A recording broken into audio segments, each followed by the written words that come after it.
Hey everyone, I originally intended on posting this for Sunday, and it may go up Sunday, but I'm having a terrible tech Monday, so I'm like, let's think about something that doesn't have a whole heck of a lot to do with tech, even though it is AI, because I'm kind of burnt out on AI. But this is philosophy and theology, so maybe it'll be better. Don't let the length of the toolbar fool you. At least half or more than half of this is going to be references. Because the person that writes this refers to other things. Anyway, why do we care what the Catholics think about AI? Well, there's still almost 1.5 billion Catholics running around, and it is still the largest Christian denomination. So, yeah, the Pope still has influence, whether or not some of us want to admit that. So anyway, let me preface this by saying I will try to say anything particularly offensive. I was not raised in a particularly religious household, so my relationship to Christianity is pretty mixed and somewhat confused. So if I say something that is completely wrong, please feel free to put comments in, because it is highly likely. Yeah.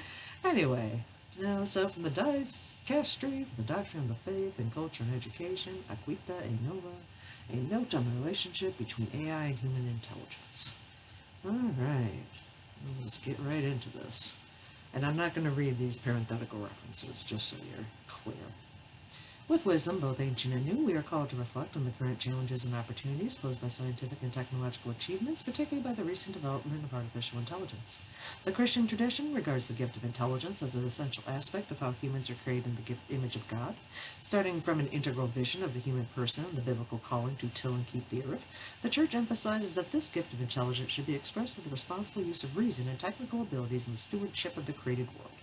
The Church encourages the advancement of science, technology, the arts, and other forms of human endeavor, viewing them as part of the collaboration of man and woman with God in perfecting the visible creation. As Sirach affirms, God gave skill to human beings that he might be glorified in his marvelous works. Human abilities and creativity come from God, and when used rightly, glorify God by reflecting his wisdom and goodness. In light of this, we ask ourselves what it means to be human. We cannot exclude a consideration of our scientific and technological abilities. It is within this perspective that the present note addresses the anthropological and ethical considerations raised by AI, issues that are particularly significant as one of the goals of this technology is to imitate the human intelligence that designed it. For instance, unlike many other human creations, AI can be trained on the results of human creativity and then generate new artifacts with a level of speed and skill that often rivals or surpasses what humans can do, such as producing text or images indistinguishable from human compositions. This raises critical concerns about AI's potential role in the growing crisis of truth in the public forum. Moreover, this technology is designed to learn to make certain choices autonomously, adapting to new situations and providing solutions not foreseen by its programmers, and thus it raises fundamental questions about ethical responsibility and human safety, with broader implications for society as a whole. This new situation has prompted many people to reflect on what it means to be human and the role of humanity in the world, which is why we're here.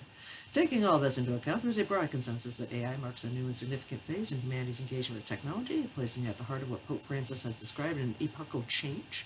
Its impact is felt globally in a wide range of areas, including interpersonal relationships, education, work, art, healthcare, law, warfare, and international relations. As AI advances rapidly towards even greater achievements, it is critically important to consider its anthropological and ethical implications. This involves not only mitigating risks and preventing harm, but also ensuring its applications are used to promote human progress and the common good. And the thing I like about the Indigenous article, if you haven't already seen that in this playlist, they talk a lot about like whether or not human progress is like the great end goal, because there's a whole bunch of other things going on this planet that could also be important. But this is Christian theology, so humans are at the top. Okay. To contribute positively to the discernment regarding AI in response to Pope Francis's call for renewed wisdom of heart, the Church offers its experience through the anthropological and ethical reflections contained in this note. Committed to its active role in the global dialogue on these issues, the Church invites those entrusted with transmitting the faith, including parents, teachers, pastors, and bishops, to dedicate themselves to this critical subject with care and attention. While this document is intended especially for them, it is also meant to be accessible to a broader audience, particularly those that share the conviction that scientific and technological advances should be directed towards serving the human person in common good. To this end, the document begins by distinguishing between concepts of intelligence and AI, human intelligence, and then explores Christian understanding of human intelligence, providing a framework rooted in the Church's philosophical and theological tradition. Finally, the document offers guidelines to ensure that the development and use of AI uphold human dignity and promote the integral development of the human person and society. Oh, and one final thing I will say before people leave me terrible commas, if I do it by accident.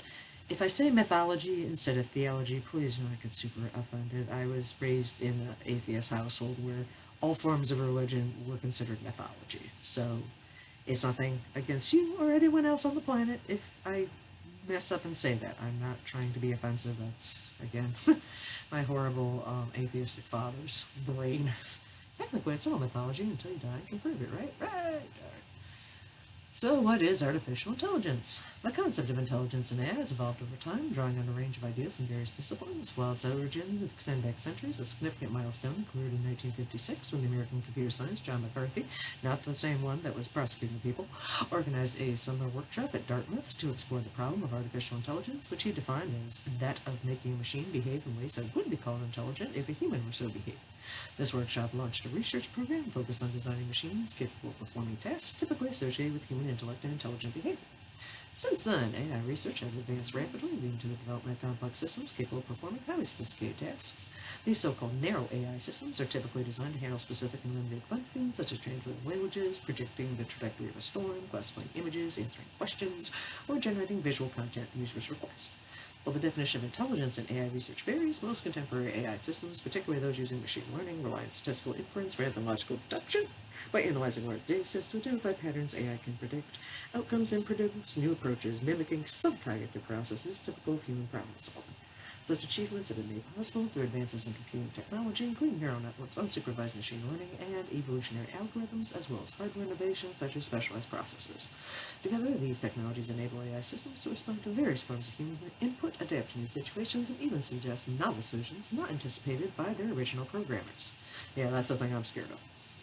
Due to these rapid advancements, many tasks once managed exclusively by humans are now entrusted to AI. These systems can even augment or even supersede what humans are able to do in many fields, particularly in specialized areas such as data analysis, image recognition, and medical diagnosis. While each narrow AI application is designed for a specific task, many researchers aspire to develop what is known as artificial general intelligence, a single system capable of operating across all cognitive domains and performing any task within the scope of human intelligence. Some even argue that AGI could one day achieve the state of superintelligence, surpassing human intellectual capabilities, or contribute to super longevity through advances in biotechnology. Others, however, fear that these possibilities, even if hypothetical, will one day eclipse the human person, while others welcome this potential transformation. And that would be the transhumanists. Underlying this and many other perspectives on the subject is the implicit assumption that the term intelligence can be used in the same way to refer to both human intelligence and AI. Yet this does not capture the full scope of the concept. In the case of humans, intelligence is a faculty that pertains to the person in his or her entirety, whereas in the context of AI, intelligence is understood functionally, often within the presumption that the activities characteristic of the human mind can be broken down to digitized steps that machines can replicate. Yeah, that is a fundamental assumption. This functional perspective is exemplified by the Turing test, which considers a machine intelligent if a person cannot distinguish its behavior from that of a human. However, in this context, the term behavior refers only to the performance of specific intellectual tasks. It does not account for the full breadth of human experience, which includes abstraction, emotions, creativity, and the aesthetic, moral, and religious sensibilities. Nor is it encompass the full range of expressions characteristic of the human mind. Indeed, in the case of AI, the intelligence of a system is evaluated methodologically, but also reductively, based on its ability to produce appropriate responses. In this case, those associated with human intellect, regardless of how the responses are generated. So, AI's advanced features give it sophisticated abilities to perform tasks, but not the ability to think. This distinction is crucially important as the way intelligence is defined inevitably shapes how we understand the relationship between human thought and this technology. To appreciate this, one must recall the richness of the philosophical tradition and Christian theology, which offer a deeper and more comprehensive understanding of intelligence, and understanding is central to the Church's teaching on the nature, dignity, and vocation of the human person. Okay, I don't know how this relates to DeepSeek coming out, because now it seems like they act like they're thinking, but I don't know if that's just them going through another process to like reconfirm their original judgments. I don't know. Thinking and consciousness are very interesting things. Can we replicate them? Alright, intelligence in philosophical and theological tradition. Rationality. From the dawn of human self-reflection, the mind has played a central role in understanding what it means to be human. Aristotle observed that all people by nature desire to know. This knowledge, with its capacity for abstraction to grasp the nature and meaning of things, sets humans apart from the animal world. As philosophers, theologians, and psychologists have examined the exact nature of this intellectual faculty, they have also explored how humans understand the world and their unique place within it. Through this exploration, the Christian tradition has come to understand the human person as a being consisting of both body and soul, deeply connected to this world and yet transcending it. In the classical tradition, the concept of intelligence is often understood through the complementary concepts of reason, ratio, and intellect, intellectus. These are not separate faculties, but as St. Thomas Aquinas explains, there are two modes in which the same intelligence operates. The term intellect is inferred from the inward grasp of the truth, while the name reason is taken from the inquisitive and discursive process. This concise description highlights the two fundamental and complementary dimensions of human intelligence.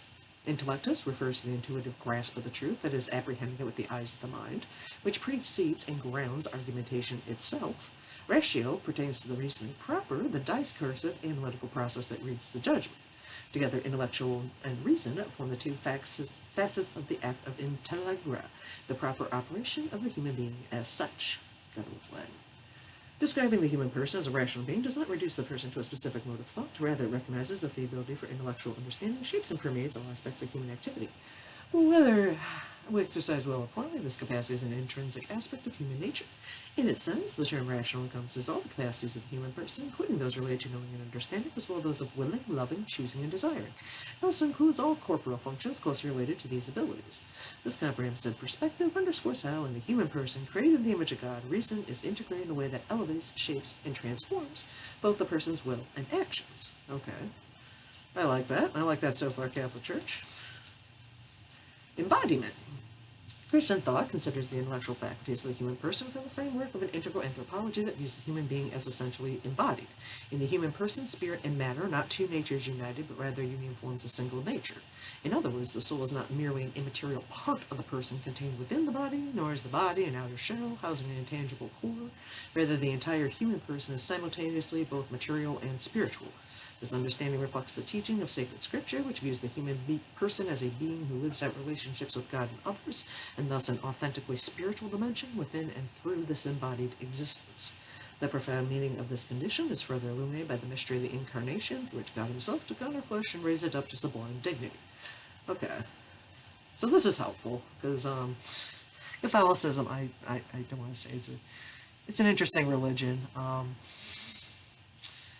Yeah, I have a hard time with the Trinity personally, and that's just me personally. I'm not trying to say that's right or wrong. I've always had a hard time with the Trinity, and I've also really had a hard time with transubstantiation for years. And like the one mass I went to, I remember that. I'm like, yeah, nah, I'm not feeling it. I'm not feeling this transubstantiation. But it's interesting that Catholics integrately see that, you know, we have to have the human body, or else it's, I don't know if it's meaningless, but you're both. You're not just a thing living inside a vessel, which is sometimes how I feel. Although deeply rooted in bodily existence, the human person transcends the material world through the soul, which is almost on the horizon of eternity and time. The intellect's capacity for transcendence and the self-possessed freedom of the will belong to the soul, by which the human person shares in the light of the divine mind. Nevertheless, the human spirit does not exercise its normal mode of knowledge without the body. In this way, the intellectual faculties of the human person are an integral part of an anthropology that recognizes the human person is a unity of body and soul.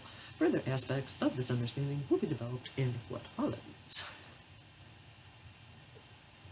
Relationality. Human beings are ordered by their very nature to impersonal communication, possessing the capacity to know another, to give themselves in love, and to enter into communion with others. Accordingly, human intelligence is not an isolated faculty that is exercised in relationships, finding its fullest expression in dialogue, collaboration, and solidarity. We learn with others, and we learn through others. In the relational orientation, the human person is ultimately grounded in the eternal self-giving of the triune God, whose love is revealed in creation and redemption. The human person is called to share by knowledge and love in God's own life. This vocation to communion with God is necessarily tied to the call to communion with others. Love of God cannot be separated from love of one's neighbor, and by the grace of sharing God's life, Christians are also called to imitate Christ's outpouring gift by following his command to love one another as I have loved you. Love and service, echoing the divine life of self-giving, transcends self-interest to respond lawfully to the human vocation. Even more sublime than knowing many things is the commitment to care for one another, for if I understand all mysteries and all knowledge but do not have love, I am nothing. Relationship with the truth. Human intelligence is ultimately God's gift, fashioned for the assimilation of truth. In the dual sense of intellectus ratio, it enables the person to explore realities that surpass mere sensory experience or utility. Since the desire for truth is part of human nature itself, it is an innate property of human reason to ask why things are as they are. Moving beyond the limits of empirical data, human intelligence can, with genuine certitude, attain to reality itself as knowable. While reality remains only partially known, the desire for truth spurs reason always to go further. Indeed, it is as if reason were overwhelmed to see that it can always go beyond what is already achieved. Although truth in itself transcends the boundaries of human intelligence, it irresistibly attracts. Drawn by this attraction, the human person is led to seek truths of a higher order. Yeah, I agree with that. The human mind is very attracted to figuring things out. This innate drive towards the pursuit of truth is especially evident in the distinctly human capabilities for semantic understanding and creativity, through which this search unfolds in a manner that is appropriate to the social nature and dignity of the human person. Likewise, a steadfast orientation to the truth is essential for charity to be both authentic and universal. The search for truth finds its highest expression in openness to realities that transcend the physical and created world. In God, all truths attain their ultimate and original meaning. Entrusting oneself to God is a fundamental decision that engages the whole person. In this way, the person becomes fully what he or she is called to be. The intellect and the will display their spiritual nature, enabling the person to act in a way that realizes personal freedom to the full. Stewardship of the world. The Christian faith understands creation as the free act of the triune God, who, as Saint Bonaventure of Bagnoregno explains, it creates not to increase his glory, but to show it forth and communicate it.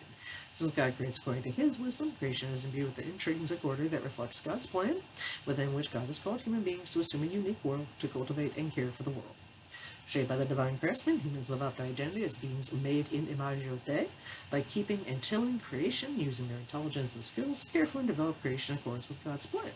In this, human intelligence reflects divine intelligence that created all things, and continuously sustains them and guides them to their ultimate purpose in him. Moreover, human beings are called to develop their abilities in science and technology, for through them God is glorified. Thus, in a proper relationship with creation, humans, on the one hand, use their intelligence and skill to cooperate with God in guiding creation toward the purpose to which he has called. On the other hand, creation itself, as Saint Bonaventure observes, helps the human mind to ascend gradually to the supreme principle, who is God. Okay, so our, fiddly down here is a miniature version of God's creation, and it's good to glorify God by figuring things out and, leveling up and stuff. Because you'll eventually ascend even further. Neato. Alright, an integral understanding of human intelligence. In this context, human intelligence becomes more clearly understood as a faculty that informs an integral part of how the whole person engages with reality. Authentic engagement requires embracing the full scope of one's being, spiritual, cognitive, embodied, and relational. This engagement with reality unfolds in various ways as each person, his or her own multifaceted individuality, seeks to understand the world, relate to others, solve problems, express creativity, and pursue integral well-being through the harmonious interplay of the various dimensions of the person's intelligence. This involves logical and linguistic abilities, but can also encompass other modes of interacting with reality. Consider the work of an artisan who must know how to discern in inert matter a particular form that others cannot recognize and bring it forth through insight and practical skill. Indigenous peoples who live close to the earth often possess a profound sense of nature and its cycles. Similarly, a friend who knows the right word to say, or a person adept at managing human relationships, exemplifies an intelligence that is the fruit of self-examination, dialogue, and generous encounter between persons. As Pope Francis observes, in this age of artificial intelligence, we cannot forget that poetry and love are necessary to save our humanity. Okay, Pope Francis, you and I agree on that one. At the heart of the Christian understanding of intelligence is the integration of truth into the moral and spiritual life of the person, guiding his or her actions in the light of God's goodness and truth. According to God's plan, intelligence in its full sense also includes the ability to say what is true, good, and beautiful. As the 20th century poet Paul Claudel expressed, intelligence is nothing without delight. Similarly, Dante, upon reaching his highest heaven in Paradiso, testifies the culmination of this intellectual delight is found in the light, intellectual, full of love, love of true good, filled with joy, joy which transcends every sweetness. A proper understanding of human intelligence, therefore, cannot be reduced to the mere acquisition of facts or the ability to perform specific tasks. Instead, it involves the person's openness to the ultimate questions of life and reflects an orientation toward the true and the good. As an expression of the divine image within the person, human intelligence has the ability to assess the totality of being, contemplating existence in its fullness, which goes beyond what is measurable and grasping the meaning of what has been understood. For believers, this capacity includes, in a particular way, the ability to grow in the knowledge of the mysteries of God by using reason to engage ever more profoundly with revealed truths, intellectus fidei. True intelligence is shaped by divine love, which is poured forth in our hearts by the Holy Spirit. From this, it follows that human intelligence possesses an essential contemplative dimension and unselfish openness to the true, the good, the beautiful, beyond any utilitarian purpose. Okay. So we're still, specifically designed, and we have, an extra dimension, which makes us above the animals. Okay. Right. So, limits of AI. In light of the foregoing discussion, the differences between human intelligence and current AI systems become evident. While AI is an extraordinary technological achievement capable of imitating certain outputs associated with human intelligence, it operates by performing tasks, achieving goals, or making decisions based on quantitative data and computational logic. For example, with its analytical power, AI excels at integrating data from a variety of fields, modeling complex systems, and fostering interdisciplinary connections. In this way, it can help experts collaborate in solving complex problems that cannot be dealt with from a single perspective or a single set of interests. However, even as AI processes and simulates certain expressions of intelligence, it remains fundamentally confined to a logical mathematical framework which imposes inherent limitations. Now here's where I'm going to take a little side trip down to the matrix. If we are all just running around in layers of math and everything is just probabilities, and Scott Adams is kind of right that God is just a matter of probabilities. Again, just stating an opinion, not saying I necessarily agree with that. Then theoretically, AI would be able to just, work along the logical mathematical framework we're all embedded in. But Christianity does not believe that we are created beings and we're embodied, and there's a lot of spirits or something like that. Alright. Human intelligence, in contrast, develops organically throughout the person's physical and psychological growth, shaped by a myriad of lived experiences in the flesh. Although advanced AI systems can learn through processes such as machine learning, this sort of training is fundamentally different from the developmental growth of human intelligence, which is shaped by embodied experiences, including sensory input, emotional responses, social interaction, and the unique context of each moment. These elements shape and form individuals within their personal history. In contrast, AI lacking a physical body relies on computational reasoning and learning based on vast datasets that include recorded human experiences and knowledge. And this, again, is another one where I feel like the tech went a little bit faster than the Catholic Church. Just like, whoa, you can't have AI with a physical body because it's like AI that reads sensors. Consequently, although AI can simulate aspects of human reasoning and perform specific tasks with incredible speed and efficiency, its computational abilities represent only a fraction of the broader capacities of the human mind. For instance, AI cannot currently replicate moral discernment or the ability to establish authentic relationships. Moreover, human intelligence is situated within a personally lived history of intellectual moral formation that fundamentally shapes the individual's perspective, encompassing the physical, emotional, social, moral, and spiritual dimensions of life. Since AI cannot offer this fullness of understanding, approaches that rely solely on this technology or treat as the primary means of interpreting the world can lead to a loss of appreciation for the whole, for the relationships between things, and for the broader horizon. Human intelligence is not primarily about completing functional tasks, but also about understanding and actively engaging with reality in all of its dimensions. It is also capable of surprising insights, since AI lacks the richness of corporeal reality, relationality, and the openness of the human heart to truth and goodness. Its capacities, though seemingly limitless, are incomparable with the human ability to grasp reality. So much can be learned from an illness and embrace of reconciliation, even a simple sunset. Indeed, many experiences we have as humans open new horizons and offer the possibility of attaining new wisdom. No device working solely with data can measure up to these and countless other experiences present in our lives. I feel like you should have watched one more Star Trek. Drawing an overly close equivalence between human intelligence and AI risks succumbing to a functionalist perspective where people are valued based on the work they can perform. Not good. However, a person's worth does not depend on possessing specific skills, cognitive and technological achievements, or individual success, but on the person's inherent dignity grounded in being created in the image of God. This dignity remains intact in all circumstances, including for those unable to exercise their abilities, whether it be an unborn child, an unconscious person, an older person who's suffering. It also underpins the tradition of human rights, and in particular what are now called neural rights, which represent an important point of convergence in search for the common ground, and can thus serve as a fundamental ethical guide in discussions on the responsible development and use of AI. Considering all these points, as Pope Francis observes, the very use of the word intelligence in connection with AI can prove misleading and risks overlooking what is most precious in the human person. In light of this, AI should not be seen as an artificial form of human intelligence, but a product of it. Kind of like that. Alright, the role of ethics in guiding development and use of AI. Given these considerations, one can ask how AI can be understood within God's plan. To answer this, it is important to recall that techno-scientific activity is not neutral in character, but is a human endeavor that engages the humanistic and cultural dimensions of human creativity. Seen as a fruit of the potential inscribed within human intelligence, scientific inquiry, and the development of technical skills are part of the collaboration of man and woman with God in perfecting the visible creation. At the same time, all scientific and technological achievements are ultimately gifts from God. Therefore, human beings must always use their abilities in view of the higher purpose which God has granted them. We can gratefully acknowledge how technology has remedied countless evils which used to harm and limit human beings, a fact for which we should rejoice. Nevertheless, not all technological advancements in themselves represent genuine human progress. The Church is particularly opposed to those applications that threaten the sanctity of life or the dignity of the human person. Like any human endeavor, technological development must be directed to serve the human person and contribute to the pursuit of greater justice, more exclusive fraternity, and a more humane order of social relations, which are more valuable than the advances in the technical field. Concerns about the ethical implications of technological development are shared not only within the Church, but also among many scientists, technologists, and professional associations, who increasingly call for ethical reflection to guide this development in a responsible way before we make some crazy robot intelligence that kills us all. To address these challenges, it is essential to emphasize the importance of moral responsibility grounded in the dignity and vocation of the human person. This guiding principle also applies to questions concerning AI. In this context, the ethical dimension takes on primary importance because it is people who design systems and determine the purposes for which they are used. Between a machine and a human being, only the latter is truly a moral agent, a subject of moral responsibility who exercises freedom in his or her decisions and accepts their consequences.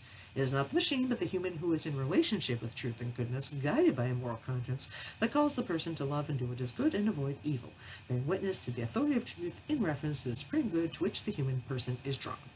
Likewise, between a machine and a human, only the human can be sufficiently self-aware of the point of listening and following the voice of conscience, discerning with prudence, and seeking the good that is possible in every situation. In fact, all of this also belongs to the person's exercise of intelligence.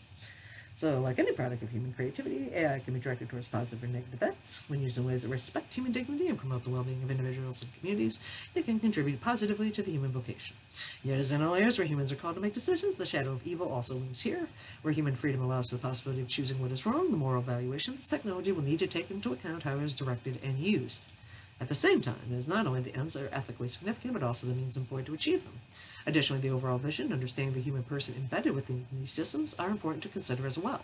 Technological products reflect the worldview of their developers, owners, users, and regulators, and have a power to shape the world and engage consciousness on the level of values. On a societal level, some technological developments could also reinforce relationships and power dynamics that are inconsistent with a proper understanding of the human person and society. Therefore, the ends and means given using a given application of AI, as well as the overall vision it incorporates, must all be evaluated to ensure they respect human dignity and promote the human common good. As Pope Francis has stated, the intrinsic dignity of every man and woman must be the key criterion in evaluating emerging technologies. They will prove ethically sound to the extent that they help respect that dignity and increase its expression at every level of human life, including in the social and economic spheres. In this sense, human intelligence plays a crucial role not only in designing and producing technology, but also directing its use in line with the authentic good of the human person. The responsibility for managing this wisely pertains to every level of society, guided by the principle of subsidiarity and other principles of Catholic social teaching, in all capital letters. Those of us who aren't Catholics, please let me know what exactly that entails. Helping human freedom and decision-making.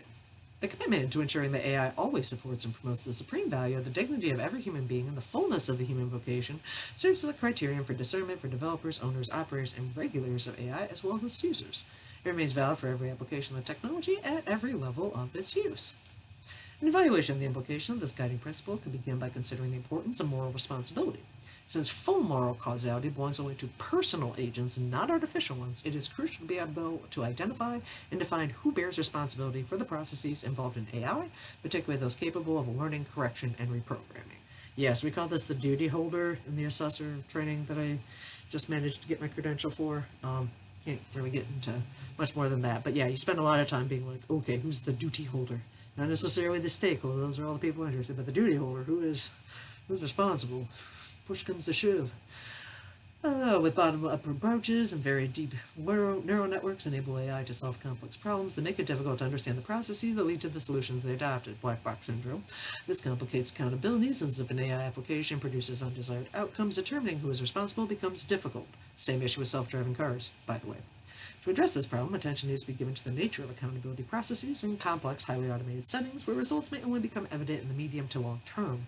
For this, it is important that the ultimate responsibility for decisions made using AI rests with the human decision makers, and there is accountability for the use of AI in each stage of the decision-making process. In addition to determining who is responsible, it's essential to identify the objectives given to AI systems. Although these systems may use unsupervised autonomous learning mechanisms and sometimes follow paths that humans cannot reconstruct, they ultimately pursue goals that humans have assigned to them and are governed by processes established by their designers and programmers. Yet this presents a challenge because as AI models become increasingly capable of independent learning, the ability to maintain control over them to ensure that such applications serve human purposes may effectively diminish. This raises the critical question of how to ensure that AI systems are ordered for the good of people and not against them. Well, responsibility for the ethical use of AI systems starts with those who develop, produce, manage, and oversee such systems. It is also shared by those who use them. As Pope Francis noted, the machine makes a technical choice among several possibilities based on either well-defined criteria or on statistical inferences. Human beings, however, not only choose, but in their hearts are capable of deciding. Those who use AI to accomplish a task and follow its results create a context in which they are ultimately responsible for the power they have delegated. Therefore, insofar as AI can assist humans in making decisions, the algorithms that govern it should be trustworthy, secure, and robust enough to handle inconsistencies and transparent in their operation to mitigate biases and unintended side effects. Regulatory framework should ensure all legal entities remain accountable for the use of AI and its consequences, with appropriate safeguards for transparency, privacy, and accountability. Moreover, those using AI should be careful not to become overly dependent on it for their decision-making, a trend that increases contemporary society's already high reliance on technology. Yeah, that is very much a fear, especially if you work in education. You see things. Anyway, the Church's moral and social teaching provides resources to help ensure that AI is used in ways that preserves human agency. Consideration about justice, for example, should also address issues such as fostering just social dynamics, upholding international security, and promoting peace. By exercising prudence, individuals and communities can discern ways to use AI to benefit humanity while avoiding applications that could degrade human dignity or harm the environment. In this context, the concept of responsibility should be understood not only in its most limited sense, but as a responsibility for the care of others, which is more than simply accounting for results achieved. Therefore, AI, like any technology, can be part of a conscious and responsible answer to humanity's vocation to the good. However, as previously discussed, AI must be directed by human intelligence to align with this vocation, ensuring it respects the dignity of the human person. Recognizing this exalted dignity, the Second Vatican Council affirmed that the social order and its development must invariably work to the benefit of the human person. In light of this, the use of AI, as Pope Francis said, must be accompanied by an ethic inspired by the vision of the common good, an ethic of freedom, responsibility, and fraternity, capable of fostering the full development of people in relation to others and the whole of creation.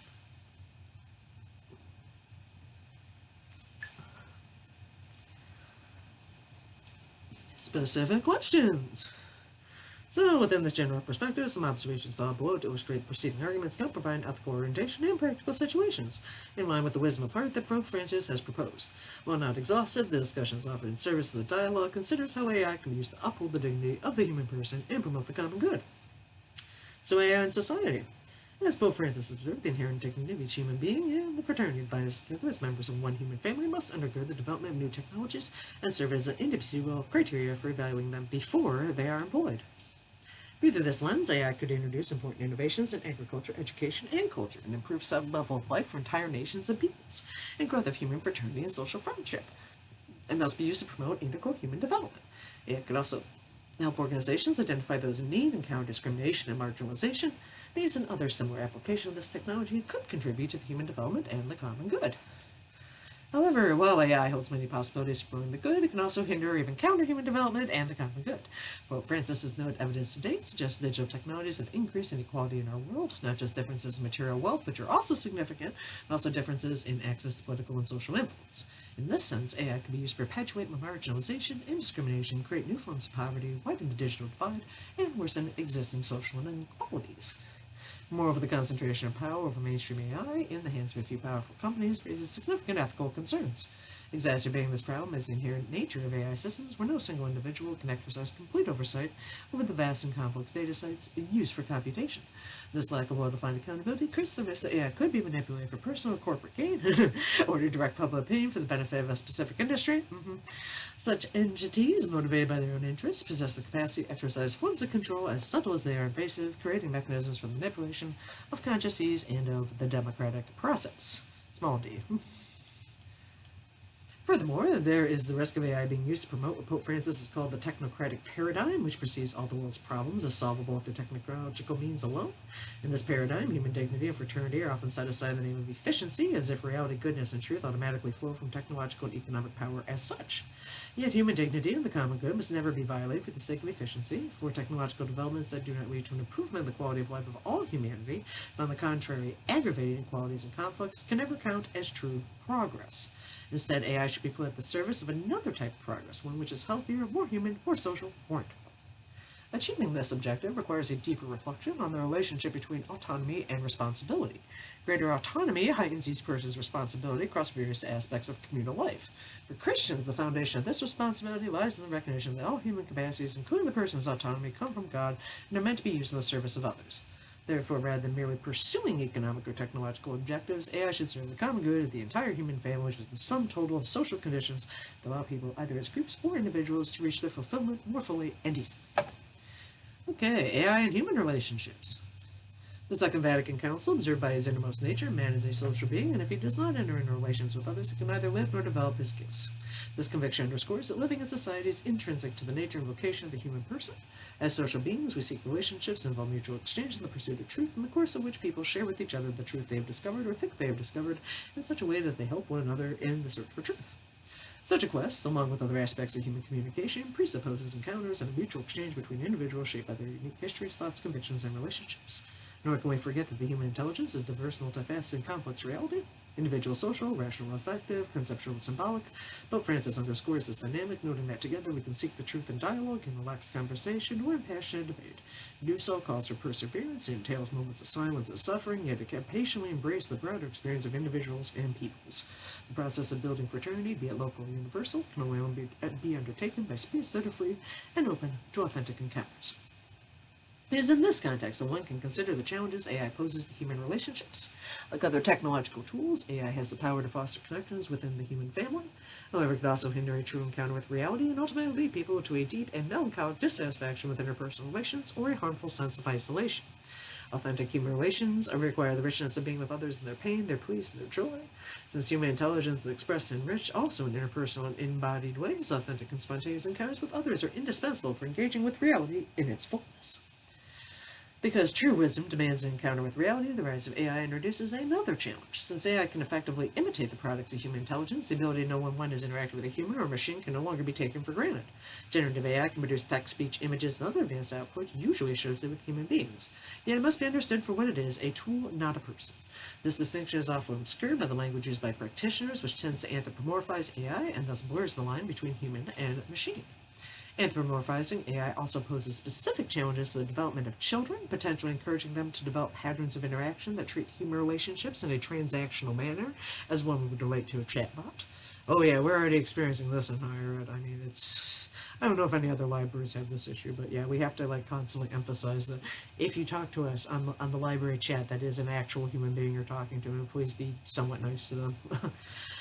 Such habits could lead young people to see teachers as mere dispensers of information, rather as mentors who guide and nurture their intellectual and moral growth. Genuine relationships rooted in empathy and a steadfast commitment to the good of the other are essential and irreplaceable in fostering the full development of the human person. Yeah, otherwise we're not going to have kids. Which is already happening. Yeah. But not to the Catholics. Catholics are a growing religion. Look at Monty Python. Anyway. In this context, it is important to clarify that, despite the use of anthropomorphic language, no AI application can genuinely express empathy. Emotions cannot be reduced to facial expressions or phrases generated in response to prompts. They reflect the way a person as a whole relates to the world and to his or her own life, with the body playing a central role. Okay, so yeah, my autistic half is, never been very empathetic, apparently. True empathy requires the ability to listen, recognize another's irreducible uniqueness, welcome their otherness, and grasp the meaning behind even their silences. Unlike the realm of analytical judgment, which AI excels, true empathy belongs to the relational sphere. It involves intuiting and apprehending the lived experiences of another while maintaining the distinction between self and other. While AI can simulate empathetic responses, it cannot replicate the eminently personal and relational nature of authentic empathy. Okay. In light of the above, it is clear why misrepresenting AI as a person should always be avoided. Doing so for fraudulent purposes is a grave ethical violation that could erode social trust. Similarly, using AI to deceive in other contexts, such as education or human relationships, including the sphere of sexuality, is also to be considered immoral and requires careful oversight to prevent harm, maintain transparency, and ensure the dignity of all people. Okay, so yeah, Catholic Church does not sound like it is pro-sex bot, just so we're clear. We'll be going down that route, folks. Sorry, no bots. In an increasingly isolated world, some people have turned to AI in search of deep human relationships, simple companionship, or even emotional bonds. However, while human beings are meant to experience authentic relationships, AI can only simulate them. Nevertheless, such relationships with others are an integral part of how a person grows to become who he or she is meant to be. If AI is used to help people foster genuine connections between people, it can contribute positively to the full realization of the person. Conversely, if we replace relationships with God and with others with interaction with technology, we risk replacing authentic reality with a lifeless image. Instead of retreating into artificial worlds, we are called to engage in a committed and intentional way with reality, especially by identifying with the poor and suffering, consoling those in sorrow, and forging bonds of communion with all.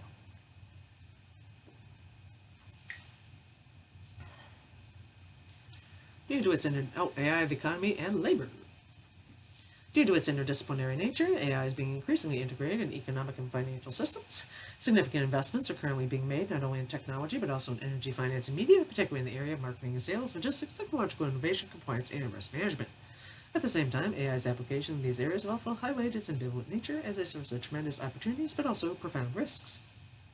A first real critical point in this area concerns the possibility that, due to concentration of AI applications in the hands of a few corporations, only those large companies would benefit from the value created by AI rather than the businesses that use it.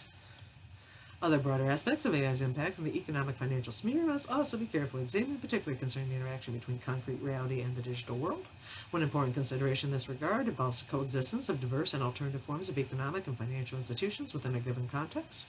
This factor should be encouraged as it can bring benefits in how it supports the real economy by fostering its development and stability, especially during times of crisis.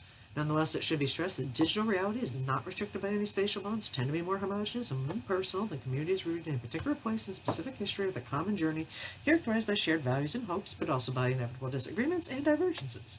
This diversity is an undeniable asset to a community's economic life. Turning over the economy and finance solely to digital technology would reduce this variety and richness.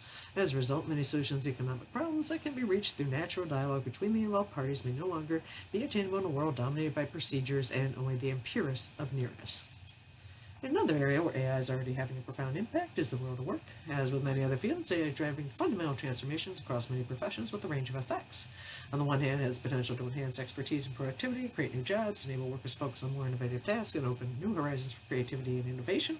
However, while AI promises to boost productivity by taking over mundane tasks, it frequently forces workers to adapt to the speed and demands of machines rather than machines being designed to support those who work. As a result, contrary to advertised benefits of AI, current approach to the technology can paradoxically de-skill workers, subject them to automated surveillance, and regulate them to rigid and repetitive tasks. The need to keep up with the pace of technology can also erode workers' sense of agency and stifle the innovative abilities that they are expected to bring to their work. AI is currently limiting the need for some jobs that were once performed by humans. If AI is used to replace human workers rather than complement them, then there is a substantial risk of disproportionate benefit for the few at the price of the impoverishment of many. Additionally, as AI becomes more powerful, there's an associated risk that human labor may lose its value in the economic realm. This is the logical consequence of the technocratic paradigm, born of humanity enslaved to efficiency, where ultimately the cost of humanity must be cut. Yet human lives are intrinsically valued, independent of their economic output. Nevertheless, the current model, Pope Francis explains, does not seem to favor an investment in efforts to help the slow, the weak, or the less talented find opportunities in life. In light of this, we cannot allow a tool as powerful and indispensable as artificial intelligence reinforce such a paradigm. Rather, we must make artificial intelligence a bulwark against its expansion. And this goes back and forth to some of the other stuff I was looking at. I'm like, about people with disabilities and how they're like, yeah, I don't. Technology always wants to like fix stuff, and maybe we don't need fixing, you know. Maybe this is a different experience for a reason. All right. It's important to remember that the order of things must be subordinate to the order of persons and not the other way around. Human work must not only be at the service of profit, but at the service of the whole human person, taking into account personal material needs and requirements of his or her intellectual, moral, spiritual, and religious life. In this context, the Church recognizes work as not only a means of earning one's daily bread, but also an essential dimension of social life, and a means of personal growth, the building of healthy relationships, self-expression, the exchange of gifts. Work is as a sense of shared responsibility for development of the world, and ultimately for our life as a people. Since work is a part of the meaning of life on this earth, a path to growth, human development, and personal fulfillment, the goal should not be the technological process increasingly replaces human work, for this would be detrimental to humanity. Rather, it should promote human labor. See, this is in contrast to the economists would sit here and be like, the whole point of us getting more technologically advanced is we don't have to work as hard to earn things, and we just have more free time. But the capitalists won't let that happen. Seen in this light, AI should assist, not replace human judgment. Similarly, it must never degrade creativity or reduce workers to mere cogs in a machine. Therefore, respect for the dignity of laborers and the importance of employment for the economic well-being of individuals, families, and societies, for job security and just wages ought to be a high priority for the international community as these forms of technology permeate more deeply into our workplaces. AI and healthcare. Oh boy, this might be interesting. As participants in God's healing work, healthcare professionals have the vocation and responsibility to be guardians and servants of human life. Because of this, the healthcare profession carries an intrinsic and undeniable ethical dimension, recognized by the Hippocratic Oath, which obliges physicians and healthcare professionals to commit themselves to having absolute respect for human life and its sacredness. Following the example of the Good Samaritan, this commitment is to be carried out by men and women who reject the creation of a society of exclusion and act instead as neighbors, lifting up and rehabilitating the fallen for the sake of the common good. Seen in this light, AI seems to hold immense potential in a variety of applications in the medical field, such as assisting diagnostic work of healthcare providers, facilitating relationships between patients and medical staff, offering new treatments, expanding access to quality care for those who are isolated or marginalized. In these ways, technology could enhance the compassionate and loving closeness that healthcare providers are called to extend to the sick and the suffering. However, if AI is used not to enhance but replace the relationship between patients and healthcare providers, leaving patients to interact with a machine rather than a human being, it would reduce a crucially important human relational structure to a centralized, impersonal, and unequal framework. Instead of encouraging solidarity with the sick and the suffering, such application of AI would risk worsening the loneliness that accompanies illness, especially in the context of a culture where persons are no longer seen as paramount value to be cared for and respected. The misuse of AI would not align with respect for the dignity of the human person and solidarity with the suffering. I could see this, and I could also see this going up another level where we have fun things like that stuff in Canada where they're like, well, you could just get some assisted therapy and not be a problem anymore to your loved ones or the government. Yeah, because we really can't afford to keep you. Enjoy centralized medicine. So everyone's like, there'll be death panels, and they're like, no, there won't. Yeah. It's not panels, just strong encouragement.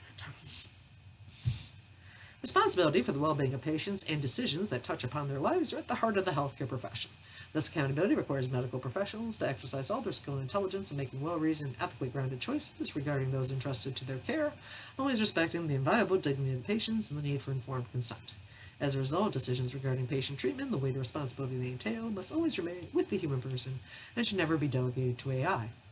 In addition, using AI to determine who should receive treatment based predominantly on economic measures and metrics of efficiency represents a particularly problematic instance of the technocratic paradigm that must be rejected. For optimizing resources means using them in an ethical and fraternal way and not penalizing the most fragile. Additionally, AI tools in healthcare expose to forms of bias and discrimination where systemic errors can easily multiply, producing not only injustices in individual cases, but also, due to the domino effect, real forms of social inequality. The integration of AI into healthcare also poses the risk of amplifying other existing disparities in access to medical care. As healthcare becomes increasingly oriented toward prevention and lifestyle-based approaches, AI-driven solutions may inadvertently favor more affluent populations who already enjoy better access to medical resources and quality nutrition. This trend ranks reinforcing a medicine for the rich model, where those with financial means benefit from advanced preventative tools and personalized health information, while others struggle to access even basic services. To prevent such inequities, equitable frameworks are needed to ensure that the use of AI in healthcare does not worsen existing healthcare inequalities, but rather serves the common good. AI in education. The words of the Second Vatican Council remain fully relevant today. True education strives to form individuals with a view to their final end and the good of the society to which they belong. As such, education is never a mere process of passing on facts and intellectual skills. Rather, its aim is to contribute to the person's holistic formation in its various aspects, intellectual, cultural, spiritual, etc., including, for example, community life and relations within the academic community, in keeping with the nature and dignity of the human person. This approach involves a commitment to cultivating the mind, but always as a part of the integral development of the person. We must break the idea of education, which holds that educating means filling one's head with ideas. That is the way we educate automatons, cerebral minds, and not people. Educating is taking a risk in the tension between the mind, the heart, and the hands. At the center of this work of forming the whole human person is the indispensable relationship between teacher and student. Teachers do more than convey knowledge. They model essential human qualities and inspire the joy of discovery. Their presence motivates students both through the content they teach and the care they demonstrate for their students. This bond fosters trust, mutual understanding, and the capacity to address each person's unique dignity and potential.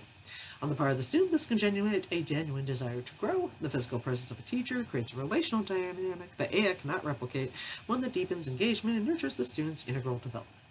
In this context, AI presents both opportunities and challenges. If used in a prudent manner within the context of existing teacher-student relationship in order to the authentic goals of education, AI can become a valuable educational resource by enhancing access to education, offering tailored support, and providing immediate feedback to students. These benefits can enhance the learning experience, especially in cases where individualized attention is needed or educational resources are otherwise scarce. Nevertheless, an essential part of education is forming the intellect to reason well in all matters, to reach out towards truth, and to grasp it, while helping the language of the head grow harmoniously with the language of the heart and the language of the hands. This is all more vital in an age marked by technology, which is no longer merely a question of using instruments of communication, but of living in a highly digitalized culture that has a profound impact on our ability to communicate, learn, be informed, and enter into a relationship with others. However, instead of fostering a cultivated intellect, which brings with it a power and grace to every work and occupation that it undertakes, the extensive use of AI in education could lead to the students' increased reliance on technology, eroding their ability to perform some skills independently and worsening their dependence on screens. Yep, we'll all be blind soon. Additionally, while some AI systems are designed to help people develop their critical thinking abilities and problem-solving skills, many others merely provide answers instead of prompting students to arrive at the answers themselves or write text for themselves. No, we're definitely building software that's working better than this, Francis. Instead of training young people how to amass information, generate quick responses, education should encourage the responsible use of freedom to face issues with good sense and intelligence. Building on this, education in the forms of artificial intelligence should aim above all promoting critical thinking. Users of all ages, but especially the young, need to develop a discerning approach to the use of data and content collected on the web or produced by artificial intelligence systems. Schools, universities, and scientific societies are challenged to help students and professionals grasp the social and ethical aspects of the development and uses of technology. Oh good, we get a quote from SP2. My one pope that I like so far. I only knew one in person. As St. John Paul II recalled, in the world today, characterized by such rapid developments in science and technology, the task of a Catholic university assumed even greater importance and urgency. In a particular way, Catholic universities are urged to be present as great laboratories of hope at this crossroads of history. In an interdisciplinary and cross-disciplinary key, they are urged to engage with wisdom and creativity in careful research in this phenomenon, helping to draw out the salutary potential within the various fields of science and reality, and guiding them always towards ethically sound applications that clearly serve the cohesion of our societies and the common good, reaching new frontiers in the dialogue between faith and reason. Someone that writes like me. Gotta love it. Moreover, it should be noted that current AI programs have been known to provide biased or fabricated information, which can lead students to trust inaccurate content. This problem not only runs the risk of legitimizing fake news and strengthening a dominant culture's advantage, but in short, it also undermines the educational process itself. With time, clear distinctions may emerge between proper and improper uses of AI in education and research. A decisive guideline is that the use of AI should always be transparent and never misrepresented. AI misinformation, deepfakes, and abuse. AI could be used as an aid to human dignity if it helps people understand complex concepts or directs them to sound resources that support their search for the truth. However, AI also presents a serious risk of generating manipulated content and false information, which can easily mislead people due to its resemblance to the truth. Such misinformation might occur unintentionally, as in the case of AI hallucination, where a generative AI system yields results that appear real but are not. Since generating content that mimics human artifacts is central to AI's functionality, mitigating these risks proves challenging. And the consequence of such aberrations and false information can be quite grave. For this reason, all those involved in producing and using AI systems should be committed to the truthfulness and accuracy of the information processed by these systems and disseminated to the public. While AI has a latent potential to generate false information, an even more troubling problem lies in the deliberate misuse of AI for manipulation. This can occur when individuals or organizations intentionally generate and spread false content with the aim to deceive or cause harm, such as deepfake images, videos, and audio, referring to a false depiction of a person edited or generated by an AI algorithm. The danger of deepfakes is particularly evident when they are used to target or harm others. While the images or videos themselves may be artificial, the damage they cause is real, leaving deep scars in the hearts of those who suffer it and real wounds in their human dignity. On a broader scale, by discerning a relationship with others in reality, AI-generated fake media can gradually undermine the foundations of society. This issue requires careful regulation, as misinformation, especially through AI-controlled or influenced media, can be spread unintentionally, fueling political polarization and social unrest. When society becomes indifferent to the truth, various groups construct their own versions of facts, weakening the reciprocal ties and mutual dependencies that underpin the fabric of social life. As deepfakes cause people to question everything, and AI-generated false content erodes trust in what they see and hear, polarization and conflict will only grow.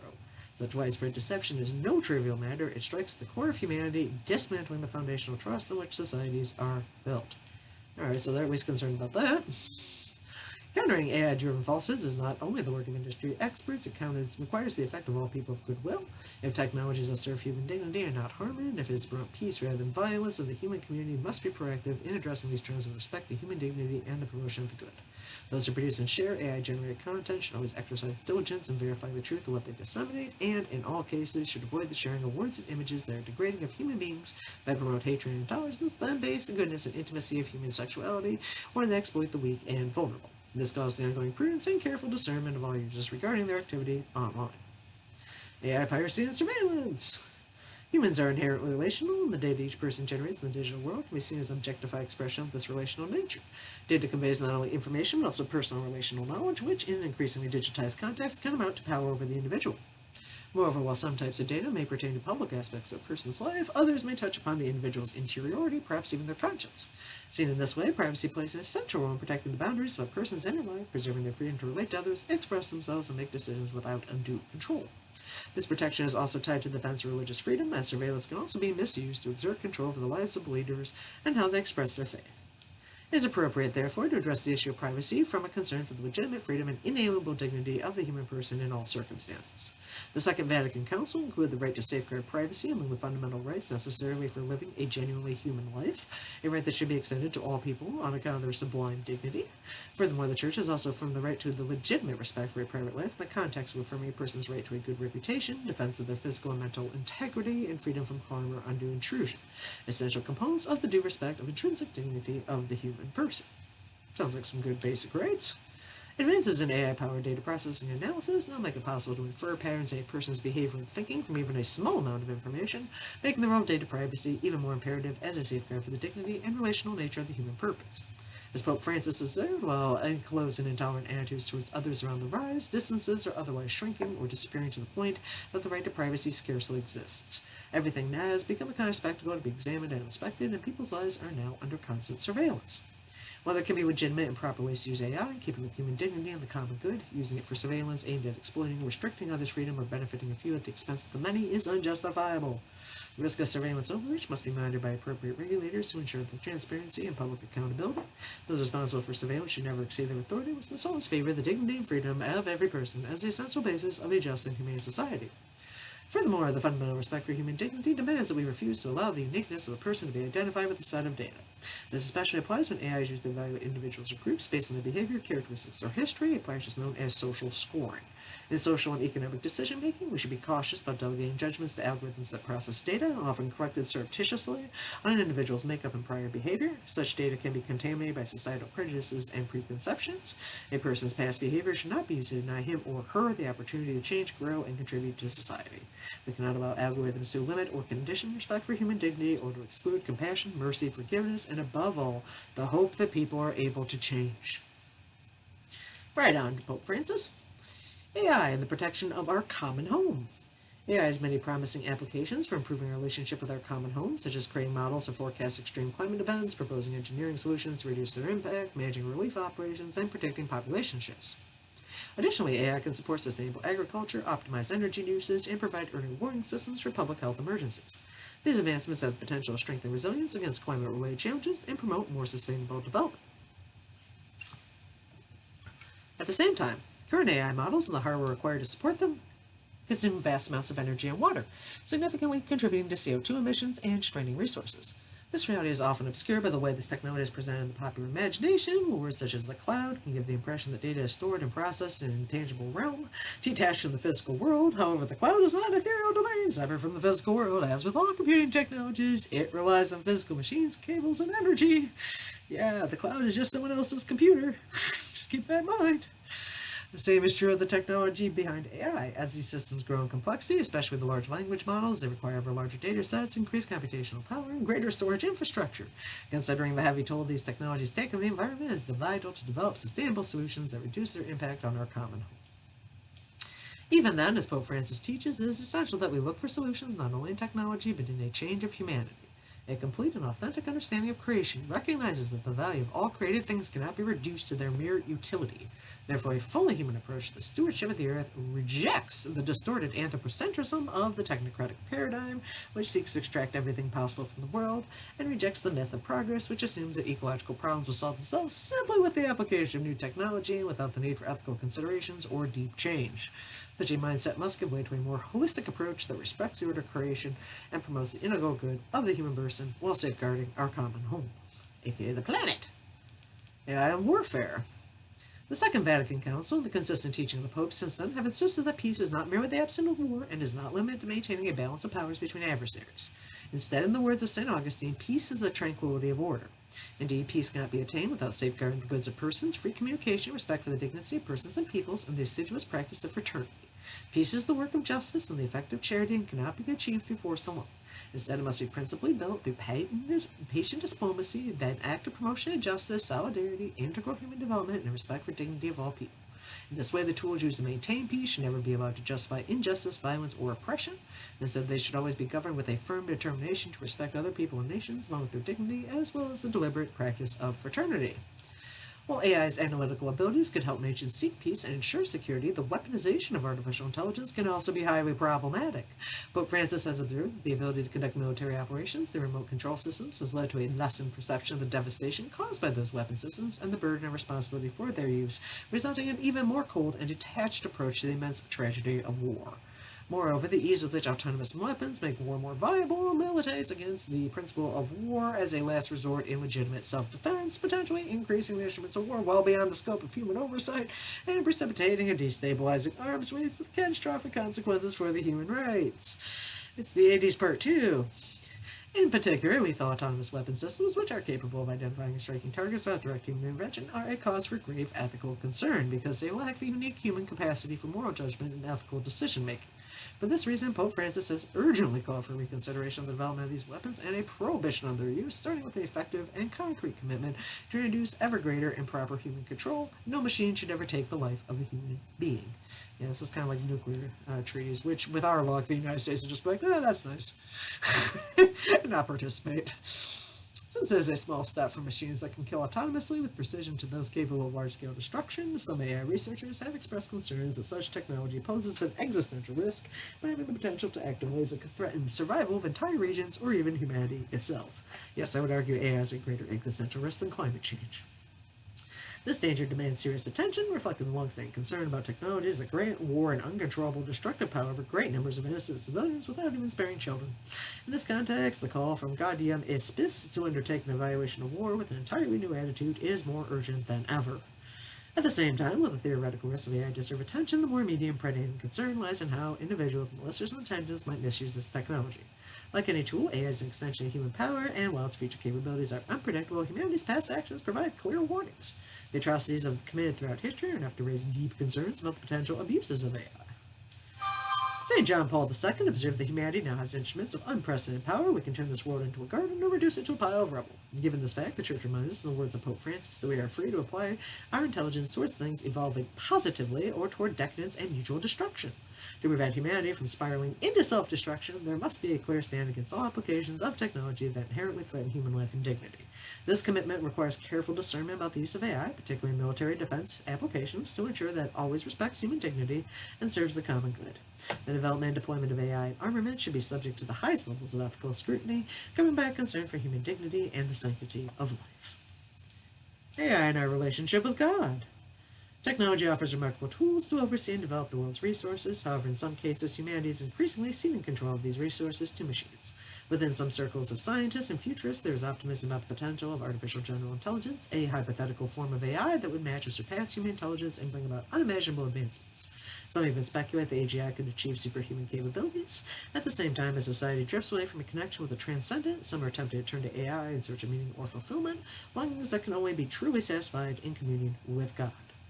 However, the presumption of substituting God for an artifact of human making is idolatry, a practice Scripture explicitly warns against. Moreover, AI may prove even more seductive than traditional idols, for unlike idols that have mouths but do not speak, eyes but do not see, and ears but do not hear, AI can speak, or at least gives the illusion of doing so. It is vital to remember that AI is but a pale reflection of humanity as crafted by human minds, trained in human-generated material responsive to human input and sustained through human labor. AI cannot possess many of the capabilities specific to human life, and it is also fallible, much like humans. By turning to AI as a perceived other, greater than itself, with which to share existence and responsibilities, humanity risks creating a substitute for God. However, it is not AI that is ultimately deified and worshipped, but humanity itself, which in this way becomes enslaved to its own work, also a dead end spiritually. While AI has the potential to serve humanity and contribute to the common good, it remains a creation of human hands bearing the imprint of human art and ingenuity. It must never be ascribed undue worth, as the Book of Wisdom affirms, for a man made them, and one whose spirit is borrowed from them, for no man can form a god which is like himself.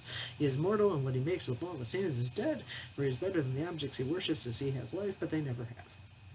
In contrast, human beings, by their interior life, transcend the entire material universe. They experience this deep interiority when they enter into their own heart, where God, who probes the heart, awaits them, and where they decide their own destiny in the sight of God. It is within the heart, as Pope Francis reminds us, that each individual discovers the mysterious connection between self-knowledge and openness to others, between the encounter with one's personal uniqueness and the willingness to give oneself to others.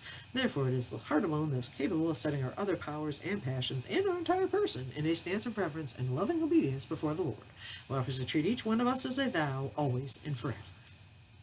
All right, concluding reflections. Thank you for staying the entire hour. I know it's a little bit of a long one, but I thought it was neat. Considering the various challenges posed by advances in technology, Pope Francis emphasized the need for growth in human responsibility, values, and conscience proportionate to the growth and potential that this technology brings, recognizing that with an increase in human power comes a broadening responsibility on the part of individuals and communities.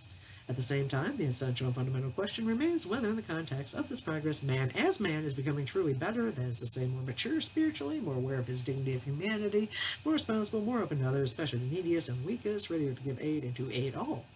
As a result, it is crucial to know how to evaluate individual applications of AI in particular contexts to determine whether its use promotes human dignity, the vocation of the human person, and the common good. As with many technologies, the effect of various uses of AI may not always be predictable from their inception. As these applications and their social impacts become clear, appropriate responses should be made at all levels of society following the principle of subsidiarity. Individual users, families, civil societies, corporations, institutions, governments, and international organizations should work at their proper levels to ensure AI is used for the good of all. A significant challenge and opportunity for the common good today lies in considering AI within a framework of relational intelligence, which emphasizes the interconnectedness of individuals and the communities and highlights our shared responsibility for fostering the integral well-being of others. The 20th century philosopher Nicholas Berdyaev observed that people often blame machines for personal and social problems. However, this only humiliates man and does not correspond to his dignity, for it is unworthy to transfer responsibility from man to a machine. Only the human person can be morally responsible, and the challenges of a technological society are ultimately spiritual in nature. Therefore, facing those challenges demands an intensification of spirituality. A further point to consider is the call prompted by the appearance of AI on the world stage for a renewed appreciation of all that is human. Years ago, the French Catholic author Georges Bernanos warned that the danger is not in the multiplication of machines, but in the ever-increasing number of men accustomed from their childhood to desire only what machines can give. I like that. That's a good one. This challenge is as true today as it was then, as the rapid pace of digitization risks a digital reductionism where non-quantifiable aspects of life are set aside and then forgotten or even deemed irrelevant because they cannot be computed in formal terms. AI should be used only as a tool to complement human intelligence rather than replace its richness. Cultivating those aspects of human life that transcend computation is crucial for preserving an authentic humanity that seems to dwell in the midst of our technological culture, almost unnoticed, like a mist seeping gently beneath the closed door. True wisdom. The vast expanse of the world's knowledge is now accessible in ways that would have filled past generations with awe. However, to ensure that advancements in knowledge do not become humanly or spiritually barren, one must go beyond the mere accumulation of data and strive to achieve true wisdom. The wisdom is the gift that humanity needs most to address the profound questions and ethical challenges posed by AI. Only by adopting a spiritual way of viewing reality, only by recovering a wisdom of the heart, can we confront and interpret the newness of our time. Such wisdom of the heart is the virtue that enables us to integrate the whole and its parts, our decisions and their consequences. It cannot be sought from machines, but lets itself be found by those who seek it, and be seen by those who love it. It anticipates those who desire it, and it goes in search of those who are worthy of it. In a world marked by AI, we need the grace of the Holy Spirit, who enables us to look at things with God's eyes, to see connections, situations, and events, and to uncover their real meaning. Since a person's perfection is measured not by the information or knowledge they possess, but by the depth of their charity, how we incorporate AI to include the least of our brothers and sisters, the vulnerable and the most in need, will be the truest measure of our humanity. The wisdom of the heart can illuminate and guide the human-centered use of this technology to help promote the common good, care for our common home, advance the search for truth, foster integral human development, favor human solidarity and fraternity, and lead humanity to its ultimate goal, happiness and full communion with God.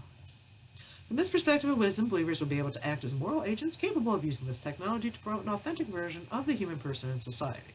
This should be done with the understanding that technological progress is part of God's plan for creation, an activity that we are called to order toward the paschal mystery of Jesus Christ and continual search for the true and the good. Supreme Pontiff Francis is the audience granted on 14 January 2025 to undersign prefects and secretaries that discarry the doctrine of the faith and dicastery for the culture of education, approving this note and ordered its publication, given in Rome with the offices of the dicastery for the doctrine of the faith and the dicastery for the culture and education on 28th January 2025, the liturgical memorial of St. Thomas Aquinas, Doctor of the Church. And then we have some prefects and some other points. And oddly enough, for whatever reason, they put the contents in like the back of this, which is weird. So thank you for staying this long, because, like I said, I know it's a longer one, but there's definitely some interesting thoughts among the Catholics here. Yeah, I kind of like where they're going with things. So, I don't know, let me know what you think, and hopefully I didn't offend any of you. Whew, I've had a long Monday. Talk to you soon.